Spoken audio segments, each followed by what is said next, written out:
Hey y'all, welcome in to another All American Live After Show. I'm your good sis, you let us talk TV with. Drop your ratings for episode number 8 from season 7 of All American. It's titled Squabble Up, I believe. Yes, Squabble Up, because there was some fighting. I want to shout out some of y'all who are already in here. We're going to give people a little bit of time to get in here. I'm excited to be back. And I'm also excited to be excited about All American again. Like I'm loving it. I love it here. Hey John, hey Kendra, hey Eric H, how are you, boo? Hey Kofi. Y'all wish Kofi a happy belated birthday. His birthday was on Sunday. He turned a big 3-0. Big Kofi in the building. Happy birthday, boo. I love you so very much. Destiny, how are you, honey? Hey, Janelle. Shout out to my members in the chat. Janelle, Kofi, Money Green Tay. I think Shari gonna be popping in here at some point. Keish, Kimberly Felder. Shout out to everybody. Shout out to everybody. Kofi said he's giving it a solid 8.5. Just the 8.5? Just an 8.5? Kay gave it an 8.5. Destiny says 7.5. Christia gave it an 8. Eric H gave it an 8.5 as well. Hi, Synth. Hey, boo. Welcome in. Gave it an 8 out of 10. Yes, y'all. Light up the chat with happy belated birthday messages for our good homie, the brethren, the men folk, one of the leaders of the men folk here, Mr. Kofi. Happy belated birthday. Jessica gave it a 7.5. John said he can't give it a 10 because they didn't address Tori. Every character is not going to be in every episode, and I'm fine with that. You know, I'm perfectly fine with that. I was really grateful that I did not see Tori in this episode at all. Yeah, I was very happy. And you know, we didn't have Jordan in last episode, and it works. Kendra gave it a 7. Money Green Taste says a solid, just a solid 8. Kay said 8.5. I got fed up with both ships. Not fed up. Not fed up. You got fed up with both ships? I don't know if I can really blame you. I'm not necessarily fed up with both ships, but your girl is confuddled. Your girl is confused. For real.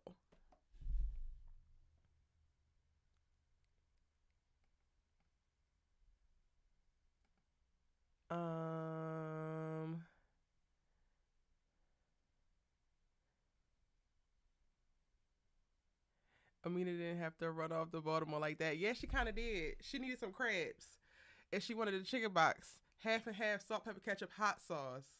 I don't even eat chicken no more. But, you know, growing up, I now, when I go home, I always get catfish nuggets from Hip Hop. Or I go to Lake Trout because I'm an East Side girl. Yeah. Yeah. I got to stop eating that stuff. But, you know. Drop y'all's ratings. Drop y'all's ratings on a scale of 1 to 10. What do you rate the episode? Everybody rating it pretty highly. It's a lot of eights. A lot of people in the 8 range. And thank y'all so much for wishing Kofi a happy birthday. Thank you, Supernova. Welcome in, boo. Janelle says, I was okay not seeing Tori this episode. Sometimes we gotta allow the thirsty to get to not be parched. Like she's somewhere drinking some water. She needed it. It's perfectly fine. It's perfectly fine. What was y'all's favorite part of the episode? Since we rating the episode so, said shout out to hip hop. Since we rated the episode so high, also let me know what y'all's favorite part of the episode was. Like, how are y'all feeling about specific parts of it? I think that they did a really good job with balancing all of the storylines. I think they did a really great job of like the timing that they gave each storyline. Like, I didn't feel like nobody was on screen for too long. And I don't even give a damn about this whole Elle and Layla storyline for real, because I don't give a damn about Elle. However, even that, I felt like they did a really great job balancing it out because we needed that to further the story of Layla jumping back into her music bag, it's clear who is going to come down between. I mean, we already know it's the K versus the K, but we don't know who she gonna pick. And at this point, I don't even know who I want for her anymore. I am confuddled. So some of y'all might be pissed. I can totally understand that. I just don't even know who I should be rooting for. That's the part that's taking me about the game. I don't know who I should be rooting for. Like KHALIL, KJ, KHALIL. I don't know. Oh my goodness. Okay, y'all. There was a bunch of plot points in this episode. We are going to touch on about 7 of them. I'm also going to open up the Discord a little bit later so that you guys can call in and share your thoughts. But just to give you an overview of what we're going to talk about in this live after show episode, we're going to start with Amina and how she wins homecoming but discovers that Mo was also homecoming queen. And this becomes like a little trigger for her and her on this whole Mo's legacy kick. I don't understand it, but girl, okay, we love you, Amina, so we going to ride with you. Cassius starts off the episode smiling. We see all 32 of them teeth. He just, look at how he looking, letting people know, talking his until they try to slide him in the team. And then he got to bring out that dog. And I'm just like, oh. Which ultimately sparks the progression of the Jordan versus Cassius, which is now actually getting Jordan, I guess, a part of the beef. Because before Cassius, you was giving one side of beef, baby. One side of beef with his daddy and one side of beef with him. Now that you talking your and Jordan like, well, I got some I can say too. Now we getting him a little bit more engaged. So we definitely gonna talk about that. KJ as like a little side plot, which I thought was dope too. Like these little parts, like KJ setting up his dad and the whole little friend date, the dad's who friend, DTF, that friend. Okay. That part to me was cute. And it just added additional layers for KJ's character, which we're seeing his character progression through his interactions with other characters outside of Amina. And I appreciate that. Like his interactions with his dad, how he sees his dad, how he's trying to help his dad. All of those are really becoming really strong moments for additional character building for KJ. And like, it's also helping you like fall in love with him and like really root for him as a young man to get everything that he wants. And right now it's looking like he wants Amina, but okay, we ain't gonna talk about that just yet. Then we're gonna talk about the fight that broke out at the homecoming game. The fight that broke out with the Slauson boys and Waterhead as y'all see, but I digress. And them having to forfeit the game due to the fight, and ultimately the forfeiture costing the like court being able to have their moment, which ultimately impacts Amina. But then also KHALIL, our baby KHALIL, recreating a moment so that Amina doesn't lose completely her homecoming court queen moment. And then of course, like I said, Layla and her bringing Elle to the place of wanting to return to music and being able to sing her own songs and not just rely on some singer and she just be a songwriter because she's too scared to get uncanceled. All right, so those are the major beats of the episode. Those are the ones I'm definitely going to chime in on. Let me see what some of y'all's favorites are.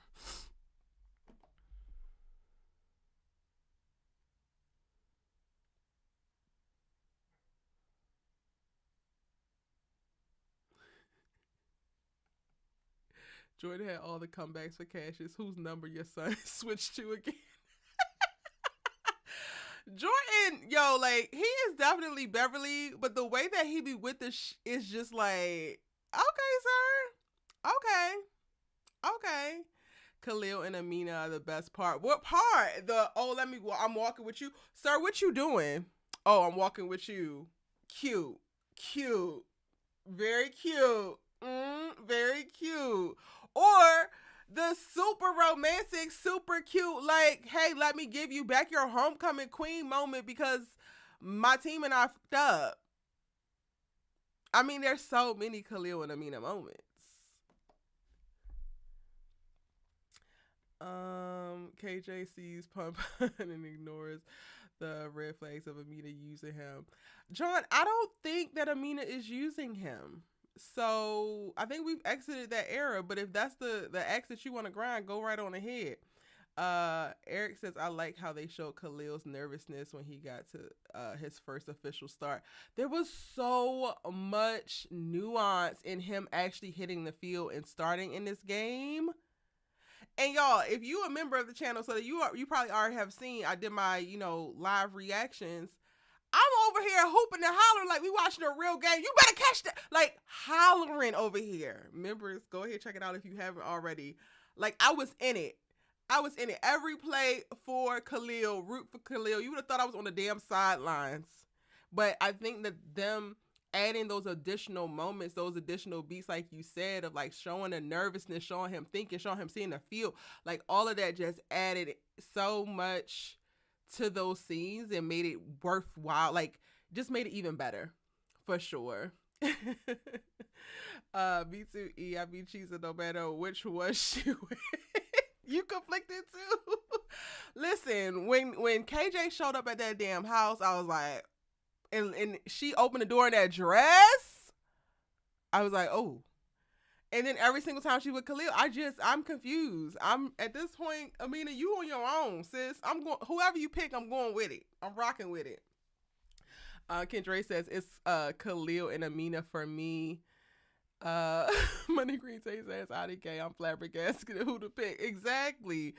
Kobe says she can't help it if she fly.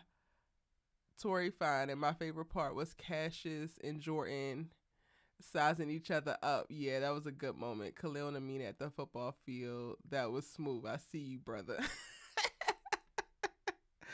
So you saying Tori can't help if she fly, but she wasn't even in this episode. Interesting. Not the Tory stands trying to rise. Y'all better relax. Y'all need to relax.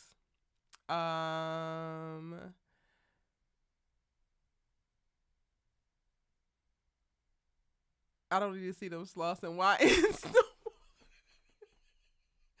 With the YN energy, for real. Like, heavy on the sloths and YNs. And you a pretty boy as well. Because the little sauce and YN looked like he should go to Beverly. I ain't even gonna hold you. Like, he talked like he with that. And he need that. But he looked like he belongs to Beverly. So I'm just like, sir, are you sure? Are you positive? Wait a minute. Your curls are like extra hydrated. What are we talking about here, Vaughn? Why are you here with the Vaughn? I'm confuddled, Vaughn.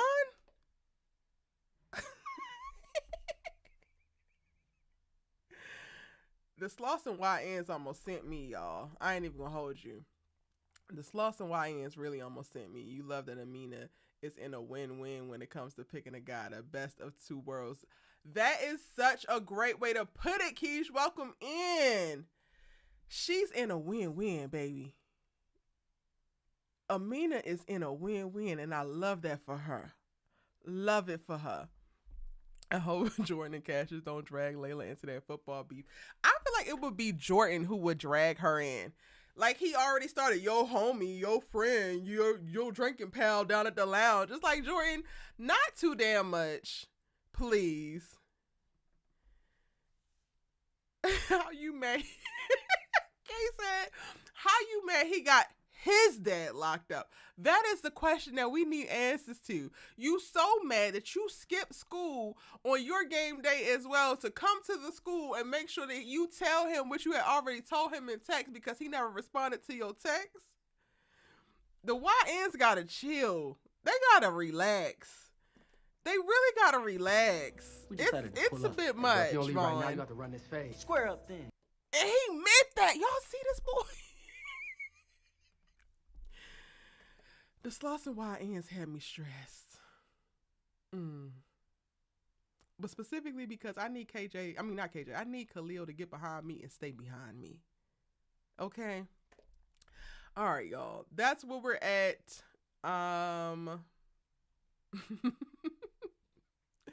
Those are major plot points. actually, let's start with the damn love triangle. Let's start there, because I feel like this is one of the best love triangles that I have seen on a television show in a very long time. And that's not just with the All American Universe, that is just period. And it's to Keisha's point, the fact that Amina is in a win-win regardless is what I think is setting this love triangle apart from any other. This is elite, and it got elite very, very quickly. We started the season out with me like, KJ, you get your heart broken, it's on you. To now, well, I see what you see. She see what she see something too. So you ain't actually in it by yourself, and I don't necessarily think you should abandon ship just yet. And then KHALIL, it also gave from the beginning that y'all were supposed to be together because that's what she really wants to be. But then also, KJ is giving her everything that she's like kind of hoping she would have had. She got so much of what she sees for a relationship with KHALIL and the fake relationship with KJ, and it's all very confusing in the best way. I think, now y'all can let me know how you feel about it, but I'm really sitting in a place of like, this is a really strong love triangle, because not only is it a win-win for Amina,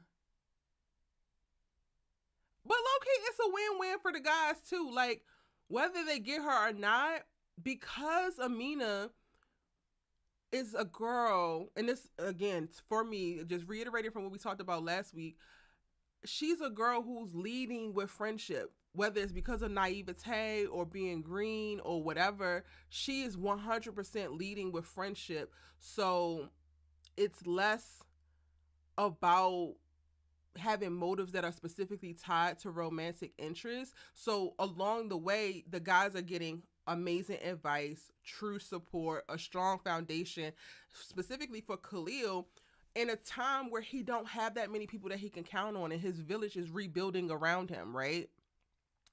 And KJ, I think what he is able to do in showing up for Amina, and I think they show up for each other mutually, but with him, doing extra research about like finding out the things that Mo has done in reference to good things, and like taking on supporting Amina specifically as it pertains to like her journey of like figuring out her mom's true identity and who she was and where her legacy falls and all her feelings around that. I think that that's also helping him as a young man as well. And none of the time that he's investing in communicating with Amina, supporting Amina, showing up for Amina, even with the hijinks of like the fake relationship, I don't think that any of it's going to be wasted for him as a young man. It's going to make him better. It is in the process of making him a better person, regardless of if they end up together or not. So ultimately, it's like a win-win for everybody.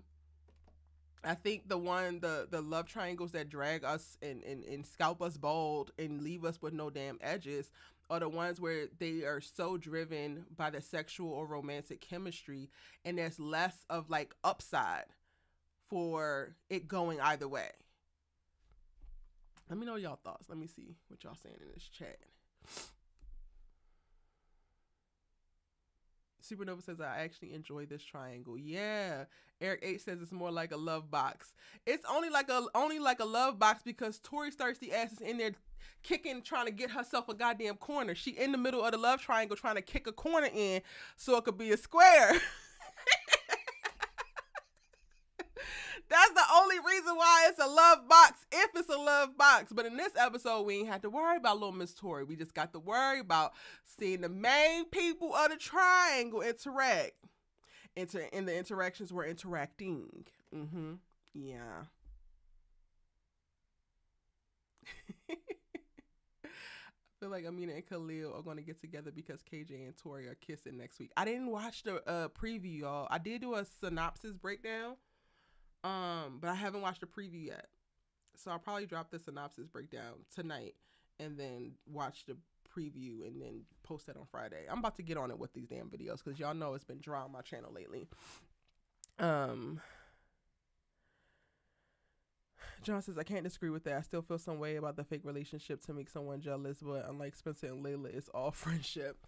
I mean, you missed a couple lives, I think, John. We talked about the fake relationship, and like, while it was stupid, kids are stupid.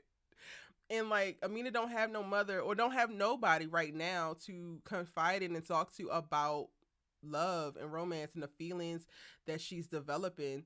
So if the worst thing that she came up with was to get into a fake relationship with a very real friend who decided to go ahead and join her, and then at the moment when it got to be too much, call all off, I'll take it. Because in the history of All American, in the All American universe, the friends were doing a lot worse to one another. A lot worse. A lot worse. Kendra says, I feel like Amina and Khalil. Oh wait, I already read that. Sorry. It was Jordan saying we play for chips, not clicks for me.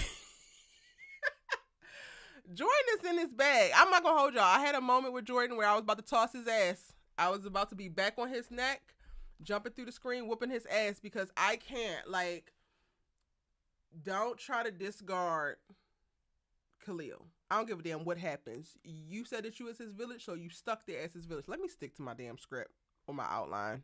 Because, listen, now I'm deviating because Kofi. But, yeah, the chips are not clips. Clicks, I'm sorry. Chips and not clicks. He ate that little wine. I already talked about how Khalil and KJ have genuine friendships with Amina. And it's so like to speak to Amina having genuine friendships for them, it also is the guys having genuine friendships for her.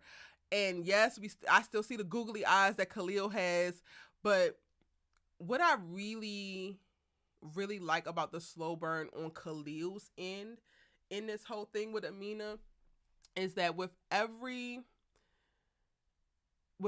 interaction, you can just see how much this young man cares about this girl deeply and cares about her from a place of like, not just because he wants to stick parts of him and the parts of her, not just because he wants her to be of service to him and do X, Y, and Z and sacrifice this. He literally, you can tell, he literally values how he interacts with her, and it's a part of how he sees himself as a man, like in his core. And I feel like that's the part that we've been missing. That's the part of the plot that so many people have like lost as it pertains to not even just young love, but even older love, fully adult love, geriatric love. The time that we're in now, people aren't picking people to be of service to within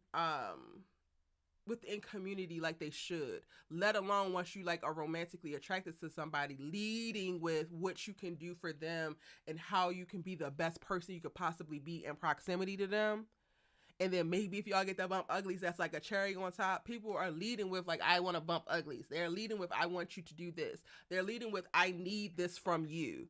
And Khalil, he just oozes, unfortunately at times, because you know last episode we saw him like feeling the need to like work to be able to stay in Beverly Hills with Layla and them, and like work for people to support him, and he's always expecting to be put in a position to let somebody down, so he's always overcompensating, right? But when it comes to the relationship and the friendship with Amina, it's less about feeling not worthy of the friendship with her, but like more of like wanting to be his true self. And his true self is just a stand-up ass guy that gives a damn about this person that happens to be a beautiful young woman who could very well be his future wife. Love it down. Love it down.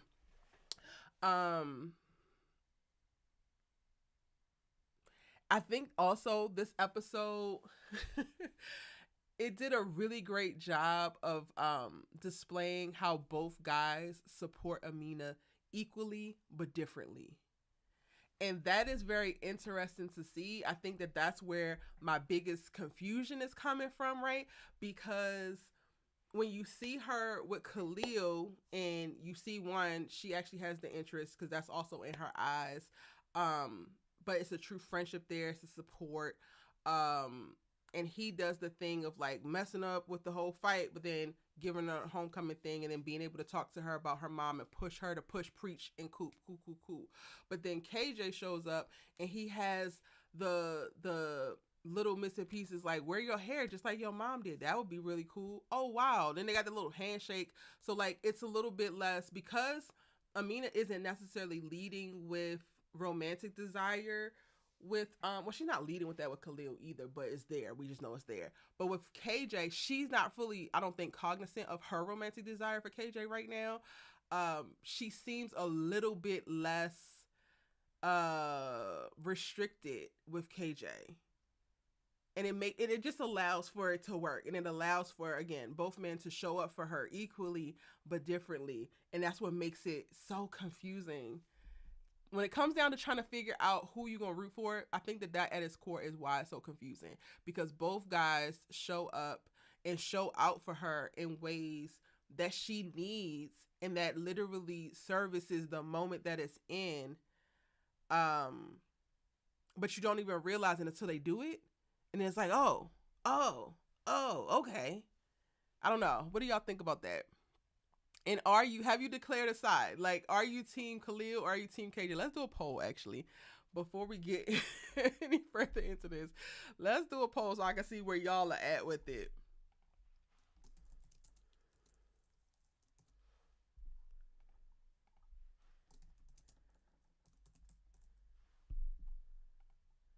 Oh, wait, no. I wanted to do 3 options. Hold on. Sorry, hold on, y'all.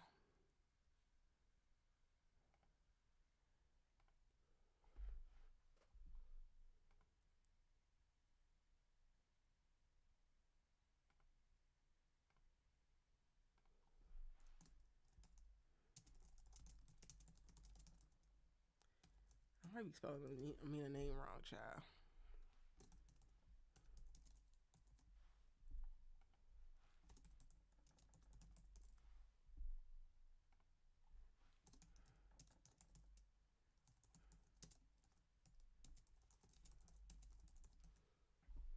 All right, there's the poll, y'all.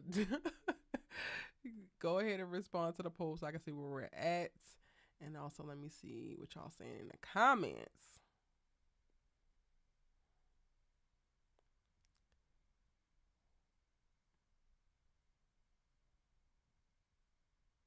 You would like to see KJ with Amina, but Tori won't let that happen. Child, right now, I don't know which direction it's going to go. Amina can choose either Khalil or KJ. Tori is going to get caught up in the triangle she has no business being a part of. That part, soul child.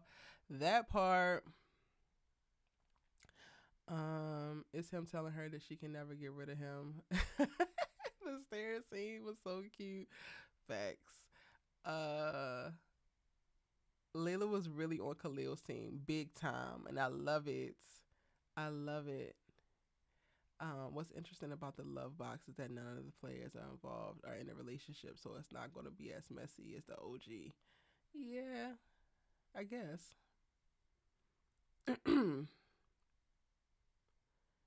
Jada says, I'm glad that Layla saw Khalil's innocence.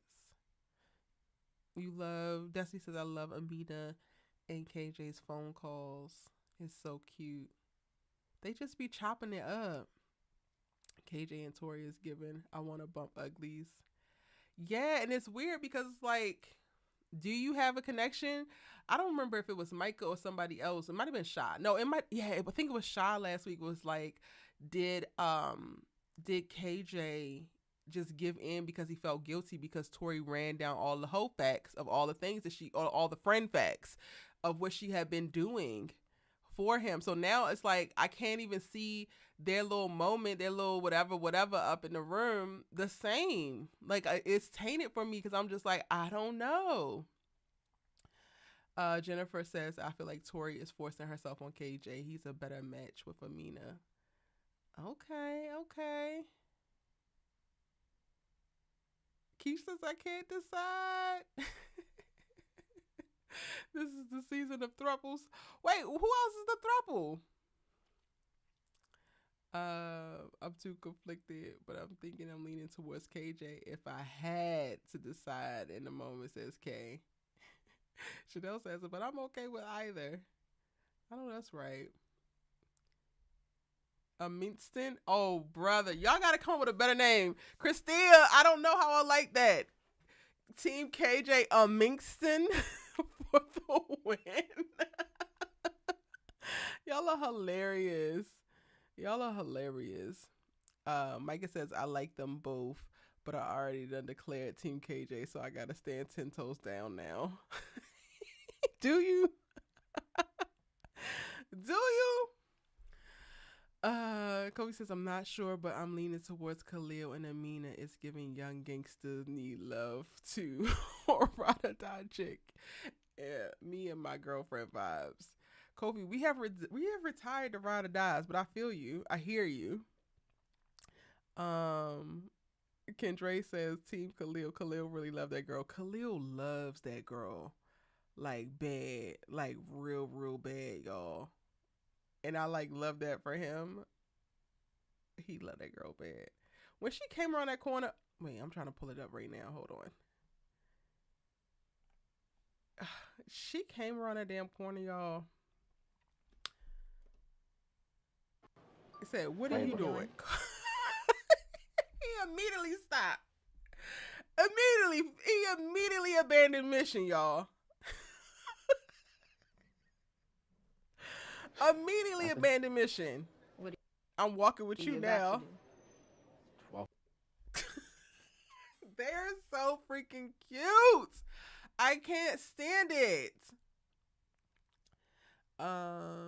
Eric says, honestly, I don't care who gets with who. I'm more interested in their individual storylines. You know what? I think that also could be really great too. Or not really great. That could be why I feel like this is one of the strongest love triangles that we've seen. Because they all have actual stories happening outside of the whole romance of it all. So the crux of the character's plot and like what their journey is like definitely impacted by this love triangle. But this isn't the precious. The romance part isn't the precious. They all have so many things going on. They all have very real life stuff that they're grappling with. And even oftentimes that life stuff impacts how they navigate the interactions that they experience when this love triangle is like working and turning or whatever. But for the most part, they all just have so much other meat. And maybe that's what's making the love triangle so great. Such a great point, Eric.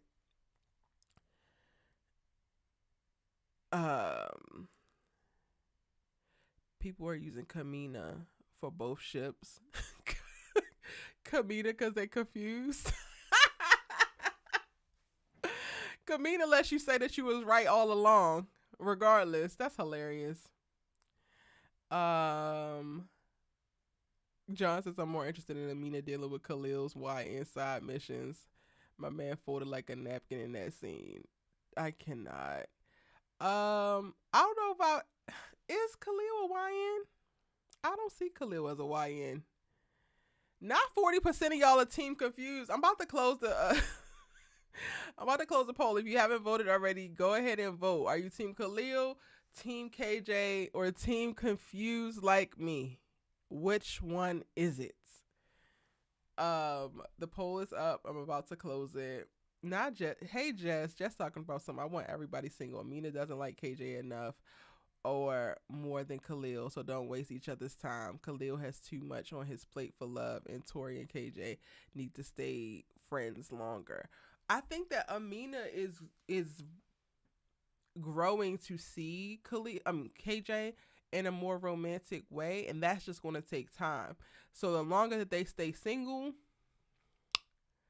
I think the more she gets time to maybe not necessarily put KJ on the same pedestal that she has Khalil, because Khalil was given first crush, but put him in a very real, substantial place of his own, to where she will be actually conflicted when it's time to actually make a choice, because she has gotten to know KJ in such a way that it makes sense for her to want to pursue him romantically as well. Supernova says it's strange, and I'm starting to have faith that the writers will do a good job no matter how the triangle ends. You know, I haven't had this much faith in the damn writers of All American since season 3, when I had my ass mollywopped. When they were stomping me out in Black Tims with season 3, that was the last time I had this much faith that I'm holding in season 7. It is just wild. I would never thought that we would still be here, or we would be back here. But alas, we are. All right, I'm closing the poll. 39% of y'all are confused with me.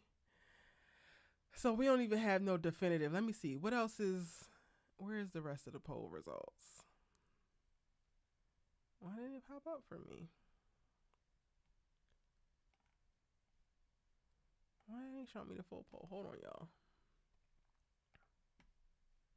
All right, 35% of y'all said KHALIL, Team KHALIL. 25% of y'all said Team KJ, and 38% said Team Confused. Team, either one will work. Team, we leaving here with something. I low-key love this for us. All right, y'all. Be sure to hit that like button if you are liking the live thus far. I appreciate it so very much. Moving on. Let's talk about Amina's journey. Because y'all, you know, Eric is right. Outside of the love triangle-ness of it all, there is very real character stories happening here. And in this one, Amina makes a very pivotal discovery in learning that her mother was also homecoming queen. So this is now an accolade and achievement that she shares with her, which ultimately you can imagine takes her to a place of feeling even more connected to her mother, even though, you know, she lost her mother very, very young. But then also it creates additional dissonance because shortly after she has this moment of pride and like, oh wow, I didn't even know this thing in the history wall of like the homecoming kings and queens. She gets to see Preach, runs into Preach looking at it, asks him, did you know? He's talking about some, no. How the hell you ain't know? Oh, I dated her out after high school. That don't matter. That really don't matter. I don't remember who the hell was like the prom king and queen of my stuff, but if I was dating them at any given point, I think I would remember.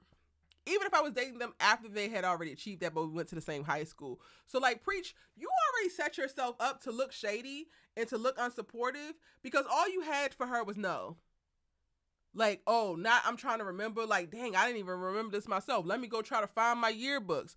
Oh, wait, I don't have a yearbook because I was done. Like, you could have even explained to her what KHALIL was trying to allude to. And like, your dad went to school, but at the time he was in them streets. So he might have went here and ain't go here. You feel me? Preach could have even led with that, but he didn't. And it's like, you're adding fuel to this fire of her feeling lost, her feeling alone, her feeling like she's the only one in the world who has all these good memories about her mama. Now, the one thing that I'm struggling with when we were watching Amina's journey take place, she is so hell-bent on preserving Mo's legacy, but the one thing that we're not seeing is like anybody tearing that down. So like, she makes comments in this episode of like, oh, you know, people don't want to believe my mama to have done good things, or like she does have all these great things about her regardless of what other people want to say. And I'm like, girl, we ain't seen nobody say nothing negative about her. We don't actually care. Like, I would better understand her being pissed of like, we started this season off right with them honoring Billy and doing this and doing that. Like, oh, Billy's dead, my mama's dead. Why does Billy get honored and my mama gets ignored? But like, for her to be so hell bent on, oh, people think so terribly about her mama. I'm like, girl, who is talking about your mama? I ain't seen nobody talk about your mama yet. Your damn daddy don't need to talk about your mama. Nobody is disparaging her. She's just not coming up. So that part is a little bit weird for me, but I understand if like putting myself in the character's perspective of this 16-year-old girl who needs her mama, who lost her mama at age, 11, 10. And then to be told a half-baked story, which is interesting because I felt like the night that they did the lock-in and we learned a little bit more and she decided that she wasn't going to run back home and like they had the whole process, it alluded to her knowing more about what happened when Mo died than she actually does. But so for us to be at this place now in episode 8 where she doesn't really know any details and Preach and Coop are like stepping around all the facts and playing like they don't know the damn deal, talking about something, well, we don't know everything. What the hell don't y'all know? Y'all know plenty. You know enough. You know her mama was a goddamn gone menace. You know her mama wanted you dead behind you, you know, being a part. Well, you weren't even a part of it because you didn't even kill Tyrone. But like the whole vendetta of you with Tyrone, but that also sparked from Sean. Like, you literally know everything, Coop. So I don't want to hear that. And y'all better get to run telling that when she brings her ass back from Baltimore. I do understand the whole Amina wanting to honor her mother, Like, I'm starting to understand it a lot more now. But again, we got our own feel, or I have my own feelings about Mo, the failed villain. So to see us, like, her being a really big part of the conversation in this season is, like, hard for me because I'm rooting for Amina and I love Amina and I want Amina to get what she wants, while also having the context that she doesn't have as a character. It's very interesting. And ultimately, by the end of the episode, she runs to Baltimore for answers for her grandparents. And in the meantime, in between time, the little K brothers show up for her in various ways, as it pertains to these feelings with her mom and her mom being ignored, or her mom's reputation being downplayed as only negative because her last moments were quite literally treacherous. Yeah. I don't think they told her about anything, John. I don't think they told her about anything. Micah says Amina's trying to reconcile what she knows her mom to be versus what everyone is telling her. And I think the only way for her to do that is for them to tell her the whole truth. I agree. But the part that we're missing is that we're not seeing anybody tell her anything different. Like, she's trying to fight people's narrative of her mama, but nobody ain't saying nothing. You get what I'm saying? Superdope says her mama trifling. Sorry.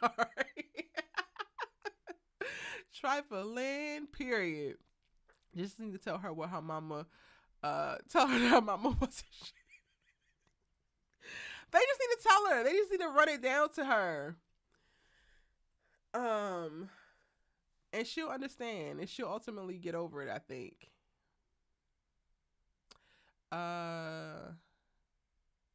Supernova says, I don't think that we'll see Amina in the driver's seat drunk asking KHALIL or KJ to switch seats. This is y'all. I am not saying nothing about them seasons and what went down and that lady.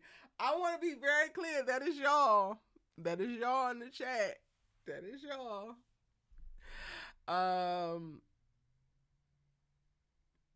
I think ultimately, like, while I wish they would have given us more triggers for her in reference to people talking shit about her mom, maybe, I do still think that they're doing a good job with communicating the complexities of grieving a parent who has a very complex legacy. Let's just say that. And I think that Amina is 100% right to be frustrated with both Coop and Preach for the lack of information, because they do have more that they could give her that they have not given her. And yes, they're trying to protect her, but at this point, it's like she's old enough to process. So what exactly are you trying to protect her from? Hey, Lawrence Report, welcome in.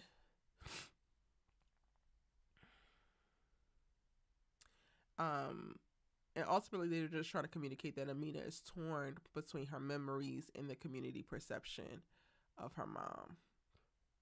We just got to see the community talking about her more, I think.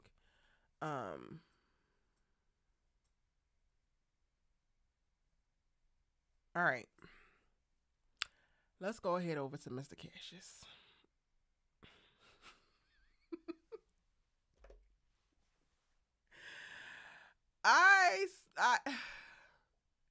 Cassius is not beating a Spencer in 15 years. Spencer in 10-year allegations. He's not beating it, y'all. He's not beating it. I'm angry. That is him. That is quite literally him. And the craziest part is, like, I get it, Cassius. I get it. I get it, babes. In the history of this program. But also relax. Not even the infallible Billy. Can you relax, please? Pretty please. Y'all, how y'all feel about Cassius and him zapping out at the top of this episode? Let me know in the chat. What we thinking? Am I alone on this island of, like, Cassius? Calm down. Calm down. And the part that makes you so conflicted, though, right, is like, he ain't say nothing wrong per se, but it was just like, do you gotta come so hard? Like, I don't know. That's just where I'm at with it. The Lawrence Report, you know it was given I'm angry.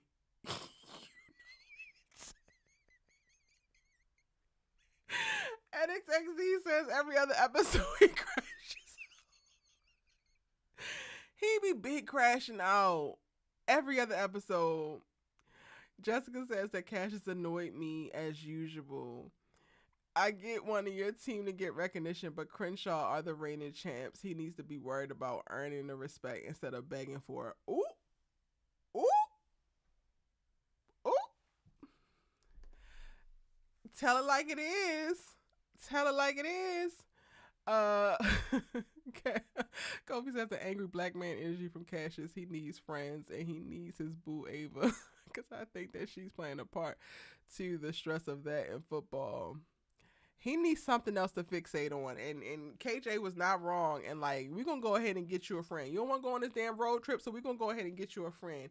Because you need to let off some steam. You ain't got no dominoes. You ain't got no crabs. You ain't got nothing but football and whatever this damn hate that you got for Jordan Baker and Billy Baker from Beyond the Grave. That's all you got. That's what you holding on tight to. We still living in this damn motel, hotel, whatever the hell it is. It ain't a house, and y'all been here for weeks. Cassius.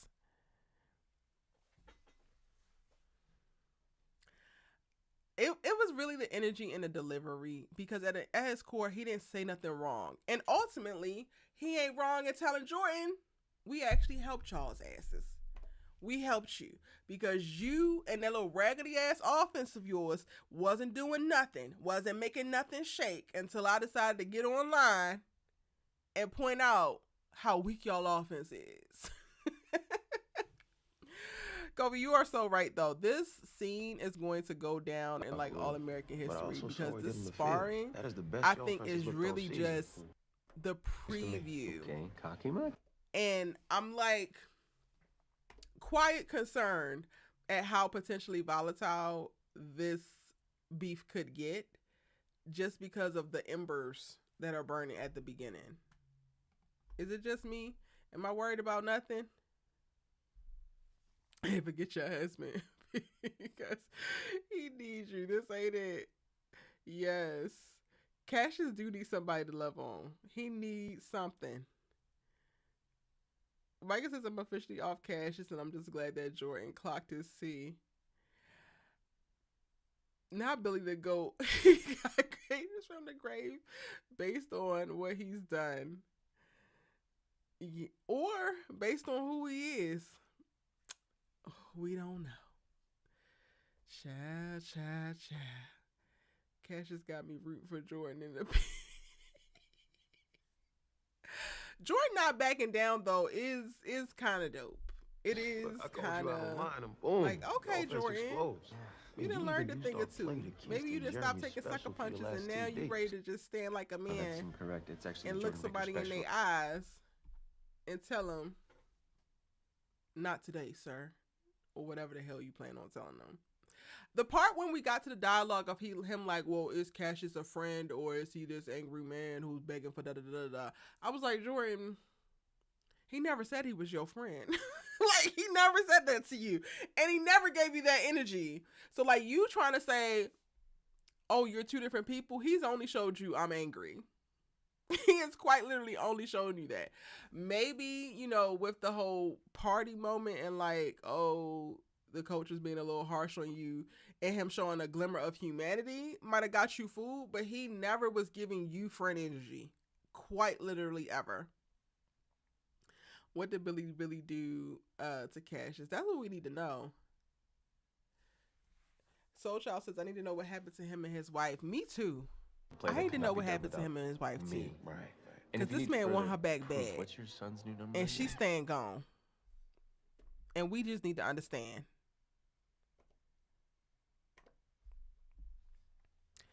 Layla had to set Jordan straight for a second. Yep. And I love that. We're going to get to that. Jordan was giving his old ways from season 1 when he was a F-boy. You missed that, Jordan? Child, you can have it. Jordan is not fully set in my good graces just yet. He was literally about to get his behind kicked off the boat today just by trying to turn his back on Khalil. Just by not believing Khalil first. I don't give a damn what anybody come and tell you that Khalil did, Jordan. It is now your responsibility to be like, no, he didn't. I don't give a damn if Khalil did whatever he said they did. He ain't do it. And that's the energy that Layla had. That's the energy that your ass need to have. If you got anything other than that energy, me and you got a problem, Jordan Baker. Period. Latoya says first cousin vibes. It was giving first cousin vibes. Facts.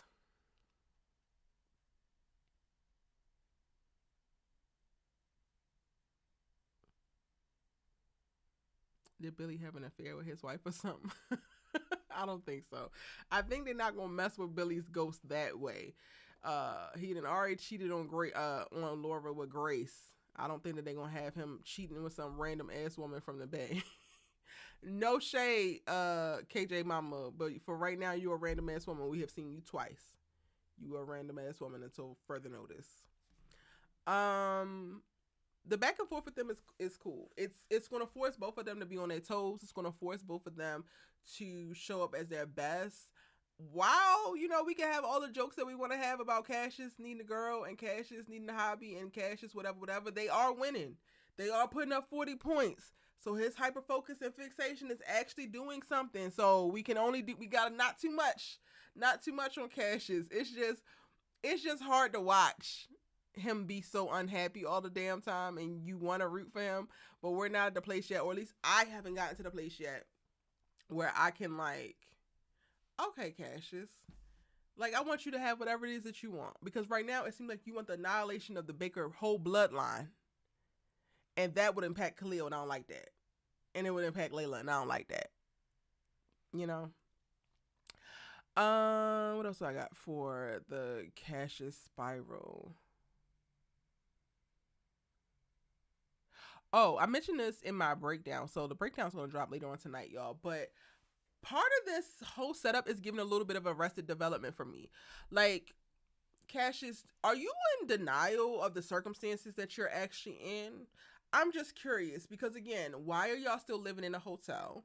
Why have you yet to, on your own accord, go and make additional friends? You stumbled upon Layla. So I can't even say that you made a friend in Layla, because you literally was just looking to drink behind your wife, and Layla owns a bar and happened to be there with Coop, and she was drunk too. So you are not making any efforts to really put down any kind of roots in Los Angeles at Beverly, even though you hold a full-time position, which you probably signed a 3 to 5 year contract or some craziness. Y'all are still living in a hotel. It gives arrested development. It gives, I'm in denial that I'm in separation and I'm not moving on, which is also, to me, manifesting in all of his anxious energy, his frustrated energy.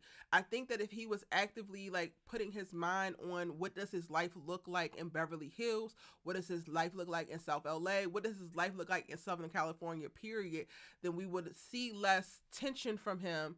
He wouldn't be wound up so tight, because he would be busy trying to build another life. But ultimately, when you think about it, and people in places of separation, or if you want to be with somebody and you're not, or you want to be someplace and you currently not, you tend to force yourself to stay still in the hopes of not widening the gap from whatever you're separated from.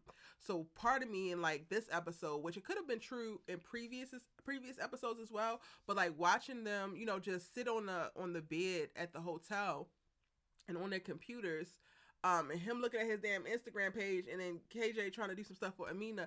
I'm yo, they set up shop for weeks in this hotel. He didn't even find them a rental home to live in or apartment to live in. You have not let it sink in yet that you are separated, bro. You need to figure out life. You need to start to build a home on your own.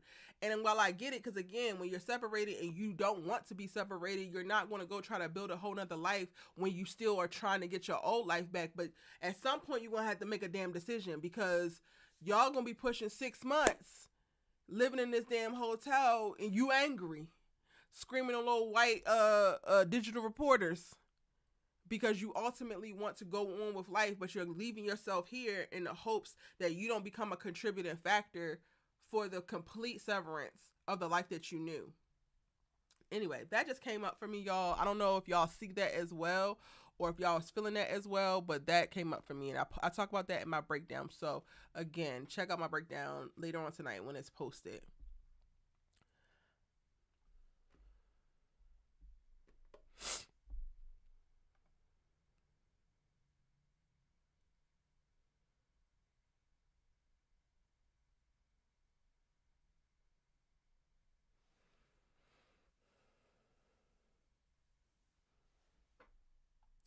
Okay, next.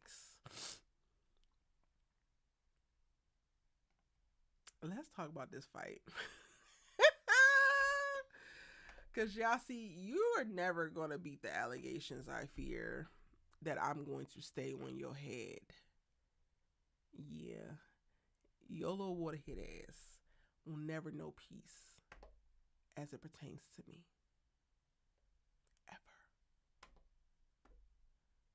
Let it go. He intentionally put me out the game. He needs to see me. See you. Now, the one thing that I'm going to give Yasi credit for is Lil Sloss and YN decided to say that's why we killed your cousin. Then all bets be off.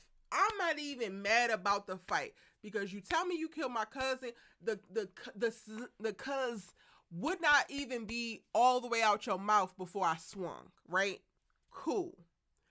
My issue comes in, Yasi, King Yasi, you want us to call you. My issue comes in, Lord, in this moment. When Khalil gets asked and you standing right there, who started this? You let Khalil say me, knowing that it will affect him way worse than it would affect your ass. But you bout it. But you with the but you want all the smoke. Make it make sense, Yasi. I can't even fully excuse this goofy ass fight because you let Khalil take the damn blame, knowing that it would be worse for him. You're giving clown, waterhead ass clown. What do y'all think? How y'all feeling about the homecoming fight? Was it warranted? Was it justified? I don't know, y'all. I have no idea when the damn refs got this ruthless. Because when Jordan was throwing haymakers left and right, there was no forfeitures. But there's one little brawl in the hallway. Khalil stops Yasi from cracking one kid over the head with a crutch. And now all of a sudden the whole damn thing is forfeited. And it's all Crenshaw's fault. Can we run the tape back and show how the YNs walked into the school 6 hours ago? But y'all want to blame Crenshaw? Y'all want to make Crenshaw forfeit? The math ain't mathing. And I'm still blaming Yasi. Nigel says, Yasi had no real reason to let Khalil take the weight. Dude, you ruled out the game. The team rolled for you. Ride for him. Period. You got a sprained ankle. What they gonna do to you? What they gonna do to you? And you QB1. What they gonna do to you? This is his first time starting. Barely off the damn bench. Kendra says Yasi is not a team player at all. At all. He's a clown. A clown? He's a clown. Look at that. Got my little baby heart broke.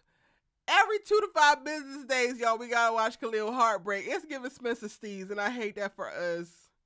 But Antonio Bell, keep doing great work, baby. Keep doing that great work, because you be having me crying. Or about to cry. Ready to fight.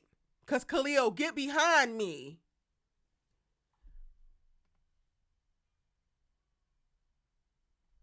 Oh, thank you, Justin, yo. You peep it? You peep it? It came to mind, and I was like, no, none of this is coincidental.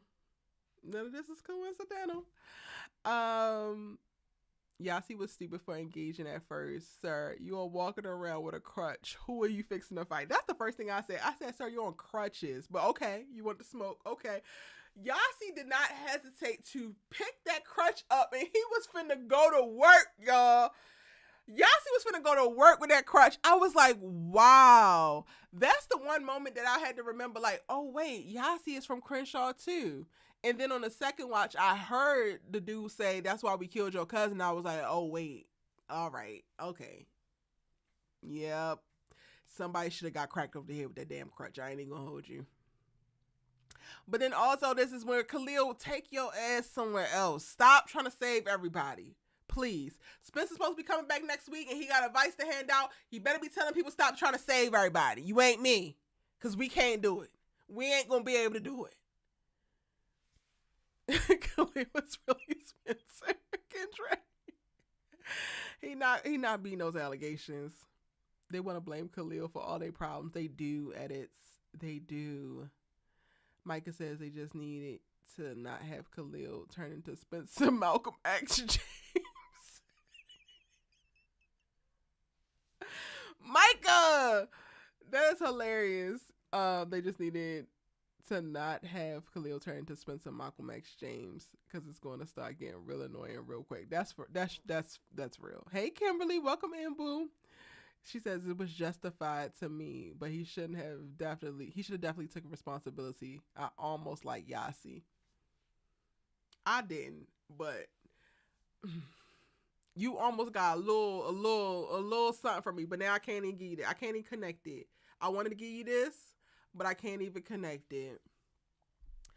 And Jordan was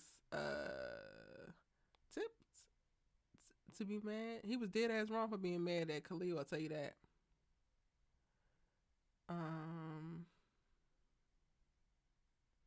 Jessica says, I didn't get why KHALIL just didn't say it was Yasi. He hurt and he can't even play. That is not in that boy's makeup. That is not in that boy's character.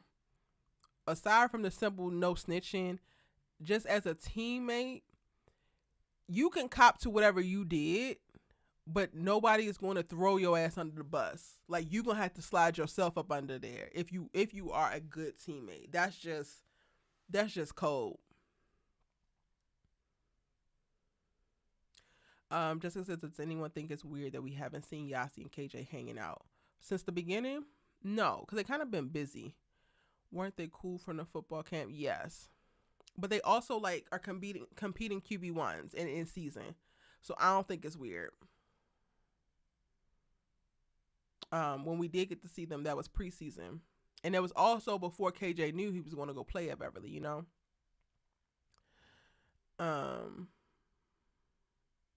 And then Yasi had the nerve to look stupid when Jordan was asking KHALIL if he started it.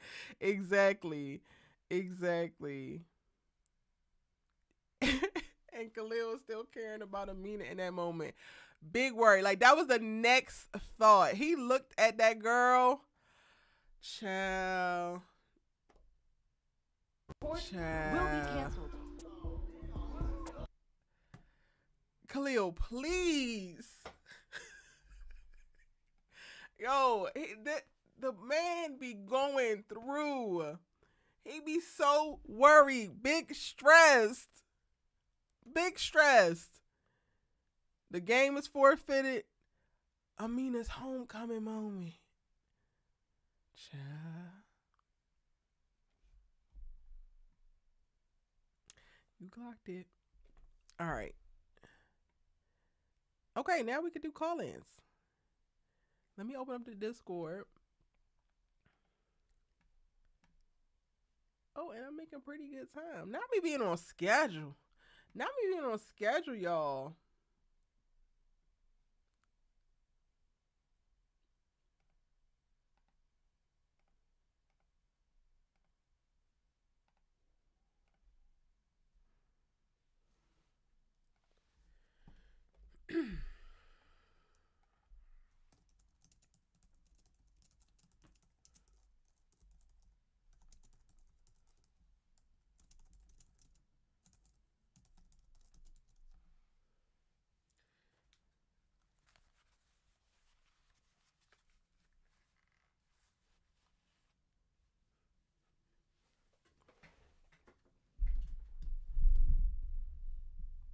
The Discord is open. Thank you, Narisa. The Discord is open so you guys can call in. We can further dive into some of what we've been talking about or anything that you feel like I missed. Khalil is really in love with Amina. Like, for real, for real. And honestly, y'all, with each passing week, with each additional episode and getting more time to like watch Khalil as a character, I can understand why and how he don't know what to do with said love. Like, he knows that he cares very deeply for this girl. He may even know that he like loves her down. But what the hell is he supposed to do with that? And who is there to teach him what to do with that? So that also speaks to like why he's not making a move. I initially was leading the season with like he's not going to go there because he doesn't want to lose her. But I also think that he just don't know. He don't know what to do. He don't know what to say. He just know how he feel. He knows that he care. And he knows that he going to be there for her. And it's beautiful to watch. Again, Antonio, he is killing it when it comes to like the depiction of Khalil in this series across the board. Not even just with the love for Amina, but like across the board. Like the chemistry that he has with Michael Bailing. And like this electric. And while Jordan got on my damn nerves for a moment this episode, Michael looks so good in this damn beard, y'all. I don't understand why. Why does Michael Bailing look so damn good? Start this. The beard, bro. This is not even a good angle for the beard. Let me find y'all the best angle for the beard. While y'all decide if y'all gonna call in, let me find you the best angle for this goddamn beard. Cause Jordan looks amazing.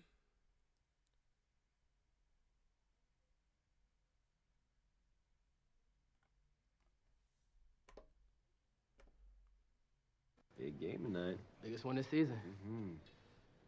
But why are you just staring at the depth chart like that? Because there's a name. I mean, he also made Khalil dreams come true this episode, so that helped. But Keith said, listen, E. Okay, ladies. The beard does it for you too? Okay. Y'all ain't leaving me hanging like, oh no, it's not just me. It ain't just me. He looks amazing. That damn beard is working. It is full.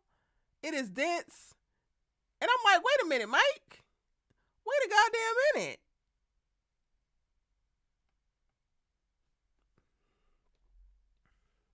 Y'all know I call it like I see it. Okay. Where am I at?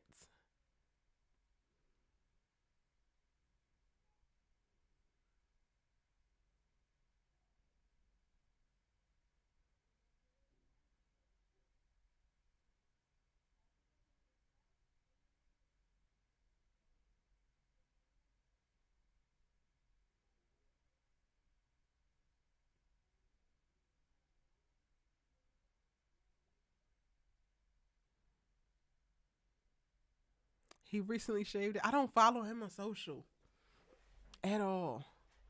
It is giving grown man quiche. Well, wait, I think I follow him on TikTok, but because of Lent, I can't scroll TikTok for 40 days. So, yeah, I haven't seen him outside of the show. Damn, maybe he probably did it for a project, unfortunately. He need to grow it back quickly.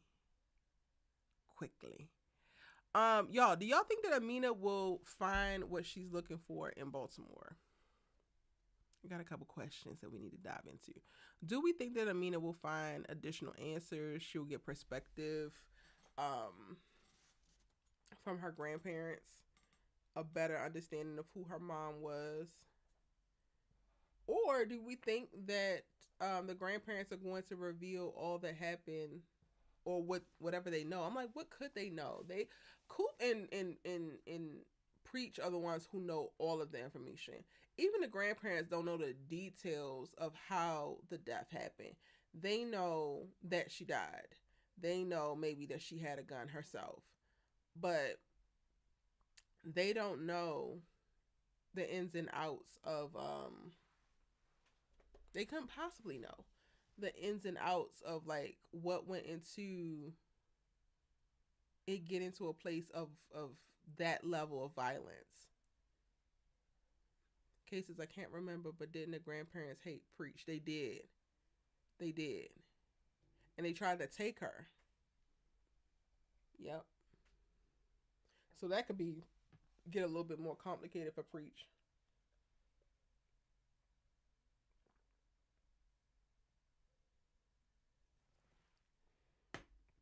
But ultimately they made peace, right?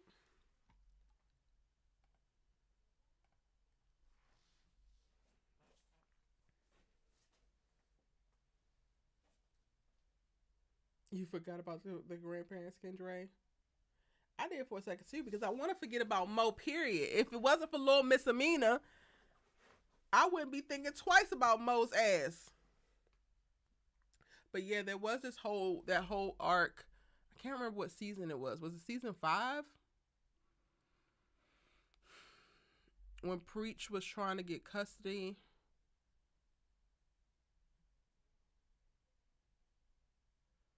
And the grandparents weren't standing for it.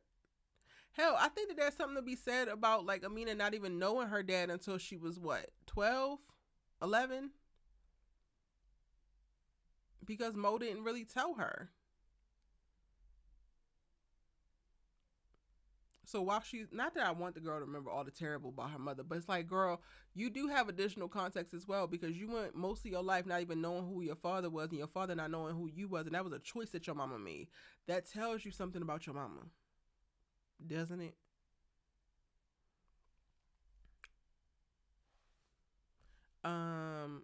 Also, how do y'all feel about the way that Jordan responded to Khalil with the fight? Like, I had a visceral reaction of like why he didn't believe Khalil or why he didn't think that there was more to the story before jumping to conclusions. However, him jumping to conclusions to me tracks for who Jordan has previously been. So are we seeing a bit of regression? I mean, by the end of the episode, he does apologize to Khalil after Layla gets in his ass, as she should. But are we going to see a bit more regression? Is Jordan even capable of really being the mentor, really being the one of the leaders in Khalil's village that he actually needs? Because his initial reaction in this moment made me think, hell to the no. Hell no. What y'all think about that? And then how do y'all feel about Layla getting back into music? Y'all can respond to any of those things. Or you can call in and share your thoughts.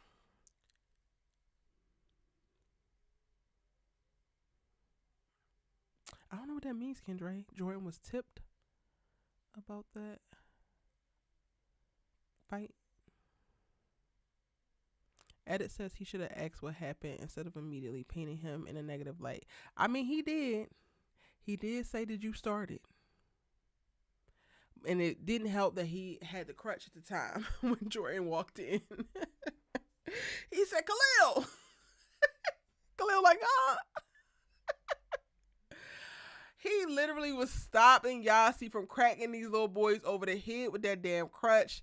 And it wound up backfiring on him, y'all. Lord. Hold on, I'm going to that moment real quick.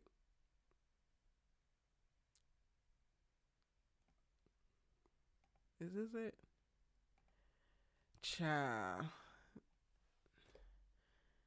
Khalil, what the hell are you about to do with that crutch? Jordan, really? Really? Even though he got it in his hands in that moment, like, what do you think he would be doing with the damn crutch? There's so many things that he could be doing with that damn crutch aside from molly-whopping kids. What do you think he was doing with the daggone crutch? He didn't even do nothing wrong. He really didn't, Kendra. He didn't. It just didn't make sense because how did Layla immediately know that Khalil didn't do it, but Jordan didn't? That part makes sense to me, though.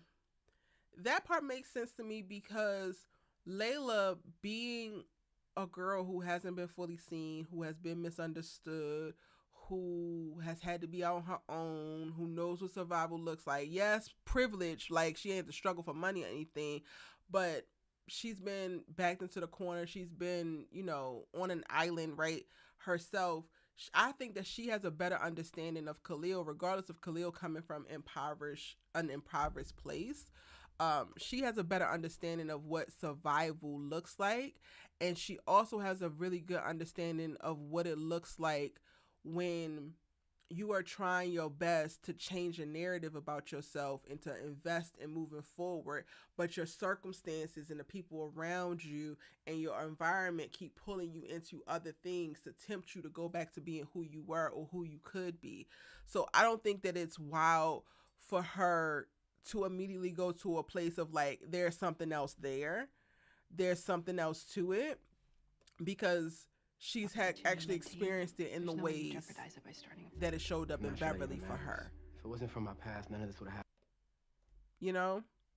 And then also, like, people don't like when I say this, but like, this is also why when I speak about Layla and Spencer being so great together, it's because of that. It's because she walks with this type of empathy and care and sympathy and like just a different level of like understanding and knowing with life, regardless of her privilege.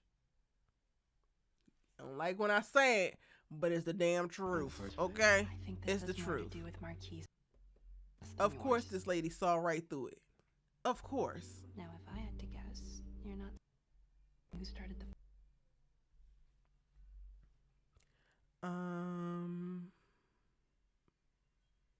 Micah says it's in his character to be honest. At the end of the day, Jordan only cares about Jordan, and as a side, Layla. Ooh, I think Cassius might be pulling out the side of Jordan that we all thought was gone. Ooh, Micah. I fear you might not be wrong, my friend. You might not be wrong. And that would be so sad, because it would be so short-lived. We have only been in this spot with Jordan for a minute. I have only been rooting for Jordan's ass for a hot second. Well, we can definitely go to hating his ass real quick. But I also saw it in the field. That is the best your offense has looked all season. Oh, yeah. Thanks to me. Immediately. Okay, cocky much? Turning on KHALIL, saying KHALIL was lucky he got an upstairs to go to. I said, excuse me? Excuse the God of me? Jordan Baker, don't make me jump through this goddamn TV. Please don't make me do it, because I'm going to figure out a way to do it.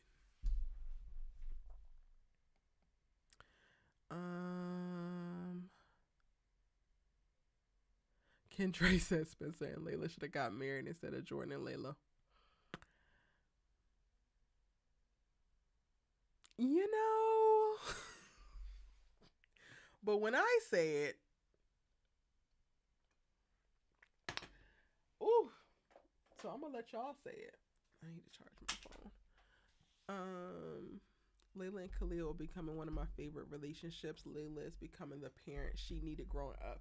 Yo, Hydro, yes to that. Layla is literally being the parent that she needed, and it's so beautiful to see. Hell yeah. Immediately, yeah. She is being the parent that she knew that she damn deserved, and the parent that she ultimately survived. And I say survive because one of my biggest things is like, if I'm blessed to have children, I do not want my kids to have to survive my parenting or survive the circumstances that I birthed them into. Taking me down with her if this fails. Has she met you? I mean, does she not know that you love to get your hands dirty? Like even getting her damn partner together. I wouldn't say I Child, Layla out here doing the Lord's work. You hear me? The Lord's work. Help that boy set up this beautiful ass 50-yard line dinner that it didn't even look like Amina ate, but you know, that's neither here nor there. Opportunity meant to you. There's no way you jeopardize This it by is probably why starting a we fight. will always let Layla down. Like Layla, If it wasn't for my past, even when you marry a baker girl, I think this we has still more to gonna do with stand Marquis' beside you. past than yours. Anywho, anything else I missed, y'all? Do we want to go into the to the romance that is the 50-yard line. Nobody's calling in tonight. That's a surprise. It's a shock. That's a shocker. But y'all also might be at work because this is a little bit earlier. Jordan is lucky he got a house to go home to. We all know that a little QB coach salary couldn't afford a mansion, period.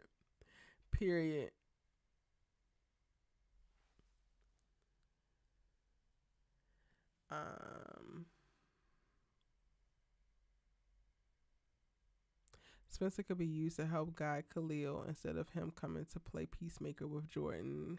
KHALIL versus Cassius and KJ.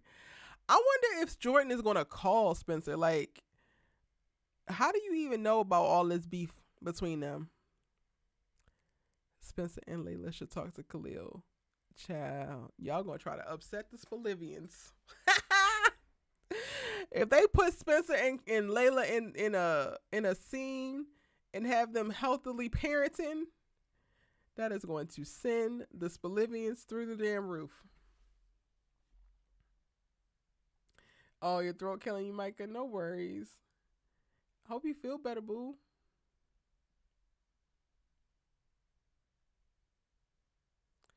Did I miss something? Layla has always been an insightful person. She has until I said I was going to let it go. No, I'm going to say it, then I'm going to say, but I'm here now and it's fine. She has always been insightful until she got into the arc of loving Jordan Baker. But we're back. We're back. Everybody goes through things, you know? Everybody has their moments. Jordan was on the phone with somebody. When? Let me look. Jordan was on the phone with somebody.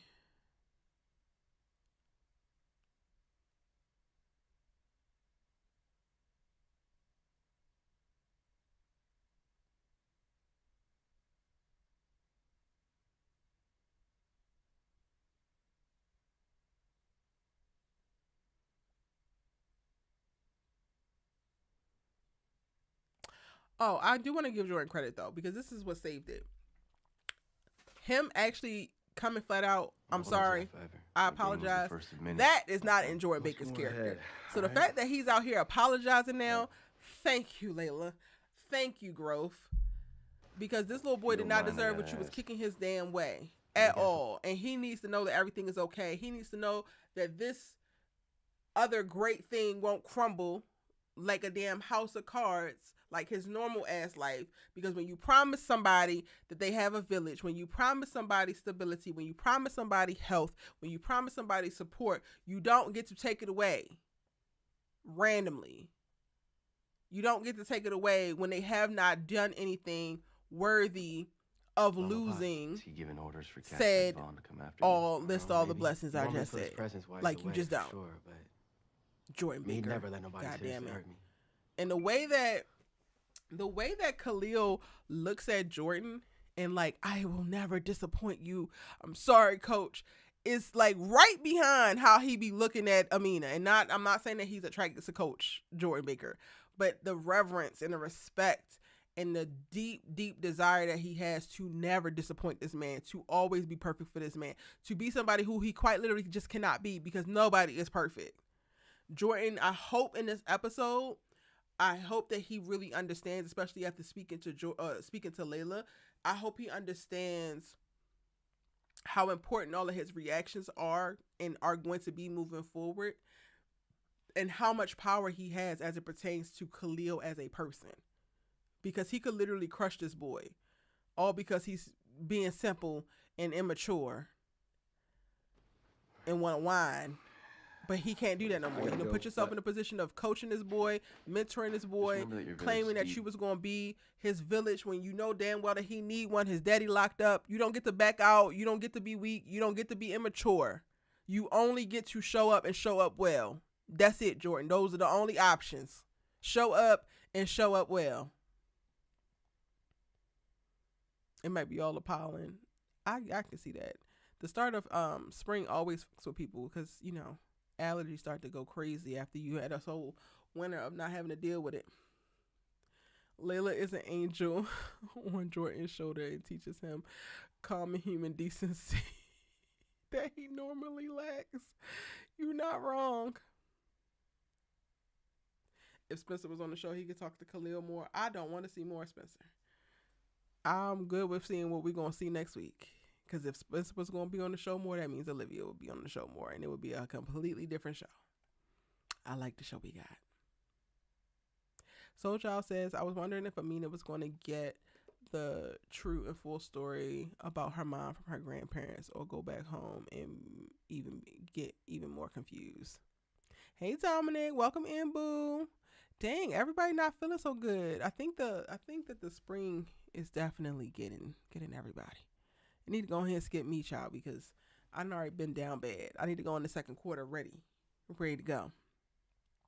Hydro says that Khalil is starting to look up to Jordan, so his reactions and words are important. 100%. 100%.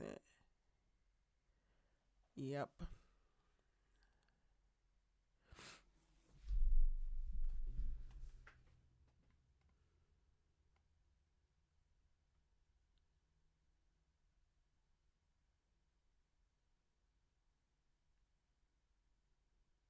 Okay, before I get ready to get out of here, again, the Discord is open if anybody wants to call in, but I gotta go here, cause baby, y'all, This boy be showing all 32 of them damn teeth when he with this girl, and I love it for the both of them. Like, what do you mean, Khalil? What do you mean you put on Jordan's shirt so you look like a respectable young man? And you want to put this girl crown on? What do you mean? Here's your homecoming moment. I'm sorry I ruined it. Sir! If I'm blessed to have children, specifically if I'm blessed to have little young black boys, I pray I have the opportunity to raise young men like this. Because yes, immediately yes. And this was his idea. He just needed the platform. He told Layla, I got an idea. I just need the budget and the platform.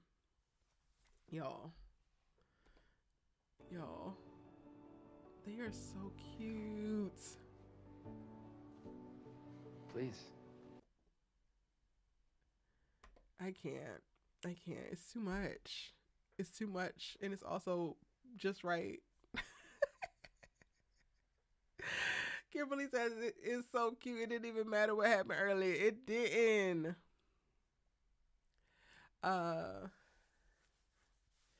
Micah says, I think I will say about Khalil versus KJ regarding Amina. I feel like she always has to be proven to Khalil that she's grown enough to be with him. While with KJ, it feels like she could just be herself. I get that.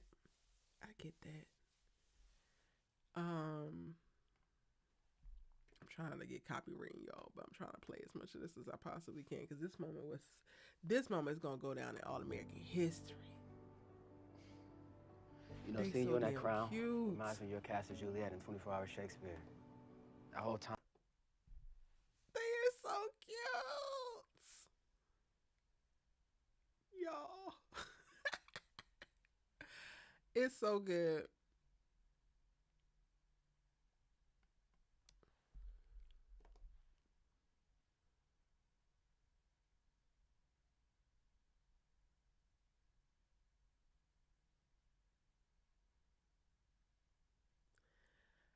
Micah says,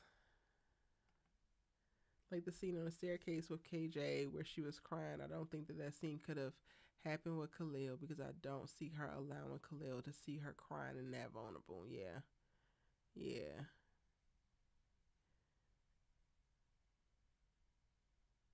Wait, what Jamon moment though? What Jamon moment did it remind you of, Micah? Kendra says, sorry, KJ, it's Khalil and Amina for me. But it's so crazy because y'all, they be about to get into some things. And then they just be like, oh, we getting too real. Let's talk about something else. Because she talked that he was like, oh, at Shakespeare at night or whatever, the Bryce was taking up all your attention, whatever. she tells him, well, he's the only one who saw me. Why does that feel like it's something more than just that? Cause it is. They go on to a whole other topic. Like they go on to something else. Like they literally bang lefts constantly in conversation, avoiding the real talk. And I would just be sitting there like, God damn it. God damn it.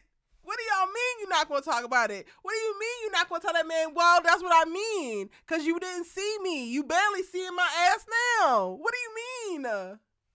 But then also, low-key, y'all, like, that's what's building the, like, slow burn. So, like, her not saying a thing and them not going further and them not pressing is, like, good as well. But it's like, what? What?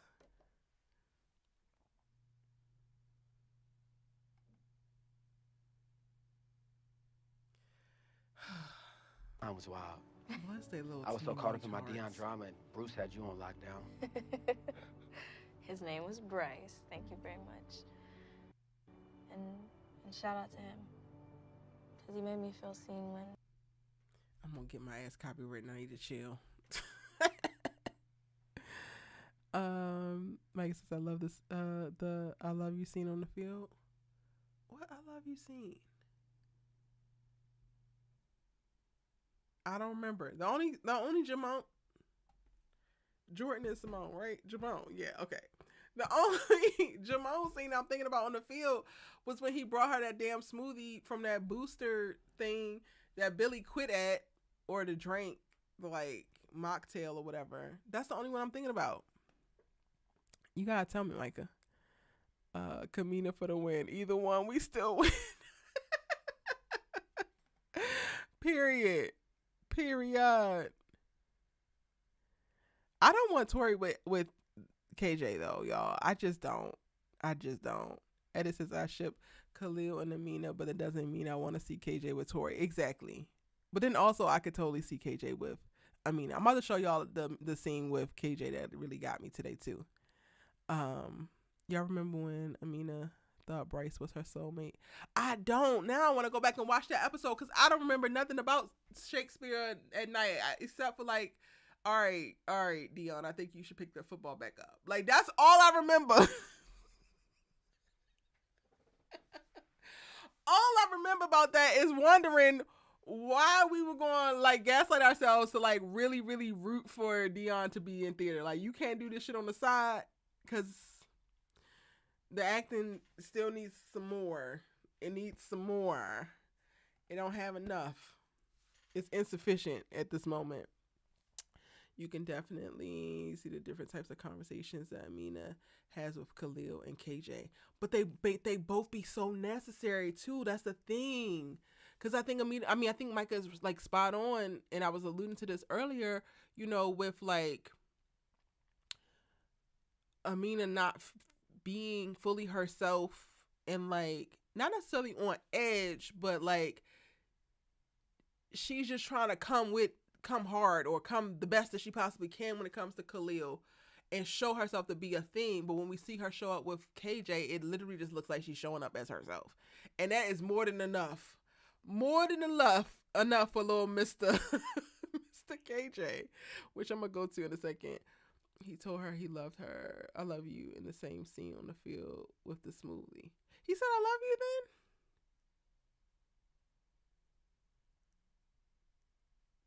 Child, that's a distant memory now. That's definitely one of my favorite Jamon scenes because they had the little blanket and all of that. And he was asking her, why did you leave? I don't remember the I love you part though. Now I gotta go back and watch that. And I gotta go back and watch Shakespeare at night. Okay. Nobody was seeing me or talking to me. And KHALIL be letting the things that she say affect him. It's so adorable. It's so adorable. Let me go ahead and move on. Because at this point, it just depends on the scene that we in, who I'm rooting for. Because in this moment, I'm like, yes, KHALIL, get your girl. Hell yeah, get your girl. But then,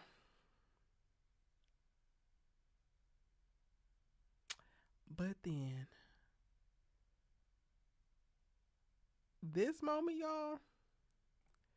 Can I go back a few? This moment, baby. Seeing KJ see her in this dress for the first time.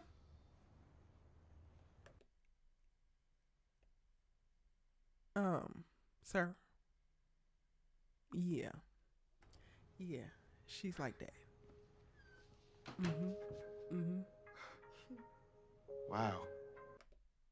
And to like y'all's point, mostly like a couple of y'all have said it, they just feel so like effortless in communication and like being around each other.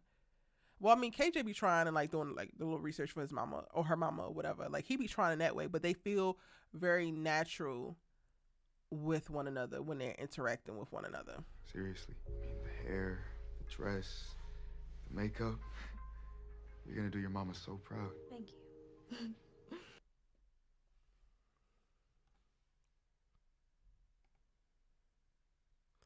Either Simone and Jordan scene is from season 2. I know that football scene. I just don't remember that. I don't remember him saying "I love you" in that moment. I don't remember that. The KJ actor is so charming. He is. He is.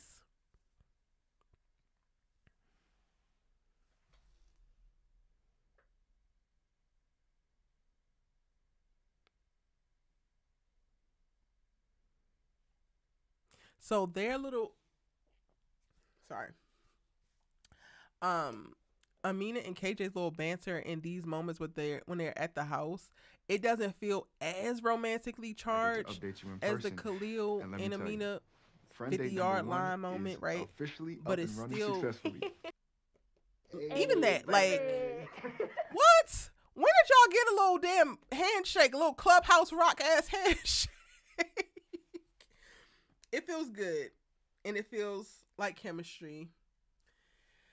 And in that moment, it's like, oh, I could totally see them together, and they would thrive, and they would be great. Like if they were not faking, or trying to fake, because y'all was faking, but y'all actually wasn't faking. But that's another conversation for a whole nother day. Good night, Dominic. The only loser here is Tori, because to be honest, KJ is obsessed. Hello. And there's a couple people who was like, I guess, irritated with me not liking Tori, and it kind of bothered me a little bit. But I realized, because what? She's a reflective, okay? I realized that I am much more sensitive when it comes to the criticism of my critique in this all-American space, just because of the hell I have gone through, just because of the dissertations that are still up right now on Reddit and Tumblr, calling me everything but a child of God, attacking everything about me, that I have so little patience for like people being pissed about my opinion. But I had a couple comments of like, oh, the hate for Tori is odd. The hate for Tori is unreal. And it's like, I don't like the character. I don't have to like the character. And I probably will not like the character. I've given you all of my reasons why. You now finding beef with me because I don't like this character does what? Because all it's going to do on my end is get your ass blocked. I have no...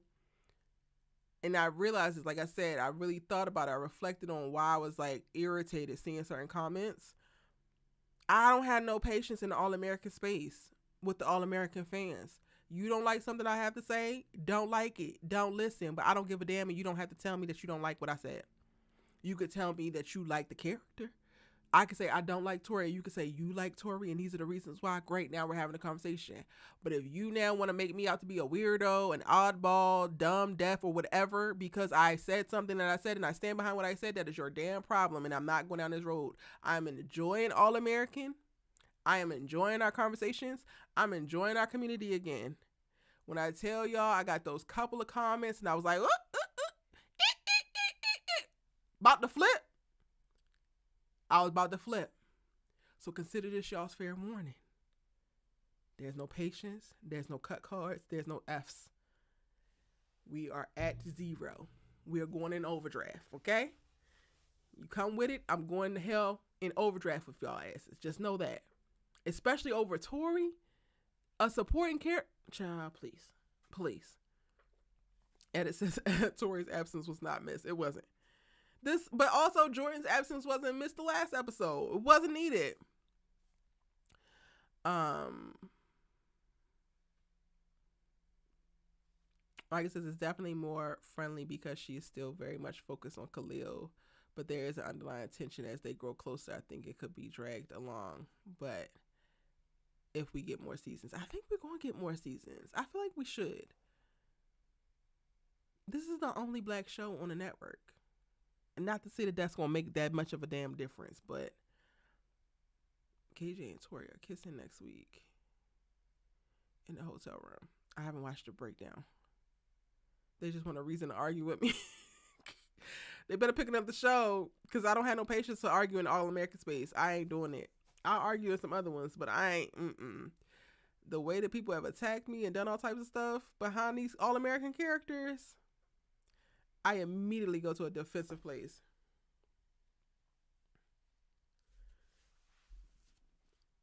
Yes, I totally could see KJ and Amina building up something. Y'all get to see. I will do a preview video by Friday. Because again, I haven't watched the preview or the trailer for next week, so I have no idea what the visuals are. I did do a synopsis breakdown that I gotta release. Anything else? Anything I missed, y'all? Again, another great episode. It's given. Episode 2 was a fluke, and I ain't mad at it. Episode 2 was a fluke. This season was coming with it. They got that hot fire, and I appreciate it. Everybody who joined, thank you so much for joining the live. Like the live for me, y'all. Only half of y'all have liked the live. I need y'all to hit that like button. It helps me out immensely. Again, I have the breakdown coming. I have the episode synopsis coming. I haven't recorded a preview video, but I will once I watch the trailer. If you guys are still fans of, or not still, if you watch Tyler Perry Sisters, I still have Our Sister's Keeper, which we will be live later on tonight. In about an hour, 6 p.m. I'll be back on live to talk Sisters. We are doing a full recap of season 8 in this episode. Kobe says, how do you feel about Spencer coming back with Darnell? You'll see that in my synopsis breakdown. I talk about it. Yeah, you gotta watch that because I do talk about it. We really get to see Spencer and Darnell next week. Yep.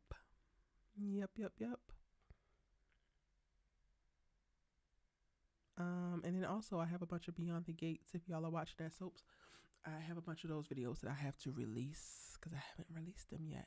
And I am watching that every single day and loving it. Loving every minute of it.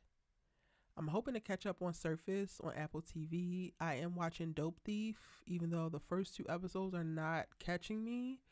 So I wanted to talk about that, but like they also going to have to get me engaged. I wanted to finish Paradise, but child, I don't know if I'm going to even finish that. I'm watching The Pit on HBO Max every week, and I love that. Love it. I need to drop in the Discord all of the stuff that I'm watching so I can see who's watching some of the things that I watch. Yes, y'all, like the live for me, pretty please. And with that said, I'll see y'all in my next All-American video or next week.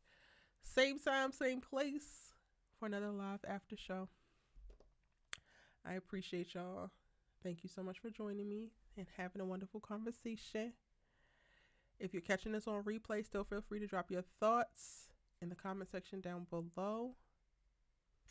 See you in the next one.